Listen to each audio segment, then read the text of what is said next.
There's a whole family of keyboard instruments you can learn about. Today, we're going to explore inside the piano. The piano was invented by Bartolomeo Cristofori of Italy in about 1700. At that time, the harpsichord was a popular keyboard instrument, which is played when the strings inside are plucked. Cristofori replaced the plucking mechanism with a hammer to hit the string, so the musician would have more control over the volume or dynamics of the music played. It was such a revolution, the name of the new instrument was given forte piano, literally meaning loud soft or strong soft. Upright pianos have the strings tipped up vertically, which can save space in a room. Grand pianos have the strings set up inside horizontally, laying flat. Inside the piano, you'll find many moving parts that all work together. There are no plugs or power switches, no batteries or charging needed. It just works. Here are the strings. And here on the left are the dampers that rest on top of the strings to keep them from vibrating. When you press the piano keys down, the damper for the key you press lifts off and the felt hammer under the string pops up to hit the string. This creates a vibration and the sounds we hear from the piano.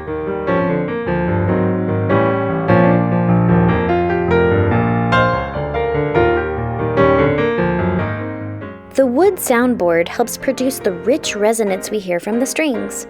The cast iron frame, also called the plate or the harp, connects the tuning pins to the strings. This holds the tension tightly so the strings can sound at the correct pitch. The piano lid can provide protection when closed and projection when open. Some pianists even take the lid off. Under the piano are 2 to 3 pedals. On the left side, the soft pedal or una corda creates a softer tone. The pedal in the middle is the sostenuto or practice pedal, which allows the pianist to sustain certain lower notes or play very quietly. The sustain pedal on the right lifts all the dampers off the strings so that all the notes can ring out. The hitting motion of the hammers on the strings classifies the piano as a percussion instrument. But since there are strings inside that vibrate to make the sound, it's also a string instrument.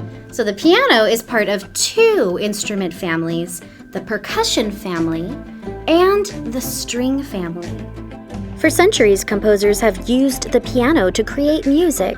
Pianists have performed the piano everywhere, on the concert stage, in recording studios, at world-famous events, at school performances, for religious gatherings, at sporting events, outside in nature, and in the home. The piano has become one of the most important and most popular instruments of all time, and is prominent in about all styles of music. Classical, romantic, musical theater, film scores, jazz, pop, rock, you name it, there's probably a piano. Learning to play piano has many brain development benefits and allows for personal expression through solo and ensemble playing. People often say they wish they had continued their lessons as a child. Well, it's never too early or too late to learn. Piano is everywhere, and it's something we can all enjoy learning.